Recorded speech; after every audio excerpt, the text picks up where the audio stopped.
Nu sunt faimos, nu am milioane în conturi, nici partid, nici garanții. Dar am ceva ce mulți au uitat. Dragostea de țară și curajul de a spune ce cred. Astăzi nu vorbesc din funcții, vorbesc din inimă. Pentru că România nu mai are timp de tăceri. România nu e doar o pată pe hartă, e o inimă în Europa, o stea între stele, un popor între popoare. Unii ne spun că trebuie să alegem, ori români, ori europeni, ori tradiție, ori viitor, ori pace, ori demnitate. Eu spun altceva. Spun că putem să le avem pe toate.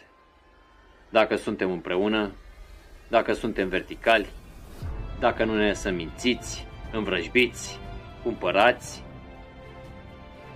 Federalizarea Europei nu înseamnă dispariția României. Înseamnă că România va avea în sfârșit forța de a conta. Nu doar să ceară, ci să propună. Nu doar să stea la masă, ci să ajute la construirea ei. Da, sunt pentru o Europa puternică, dar doar cu România demnă în ea, cu limba noastră, cu credința noastră, cu valorile noastre. Suntem generația care nu mai poate fugi, nici de răspundere, nici de adevăr.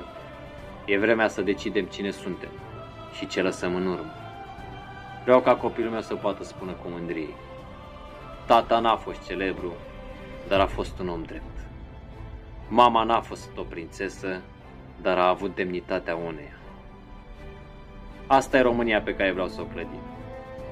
Cu fruntea sus, cu mintea limpede și cu sufletul curat. Și dacă azi sunt doar un anonim, mâine pot fi vocea celor care n-au fost ascultați niciodată. Fiindcă schimbarea începe cu un singur cuvânt: împreună.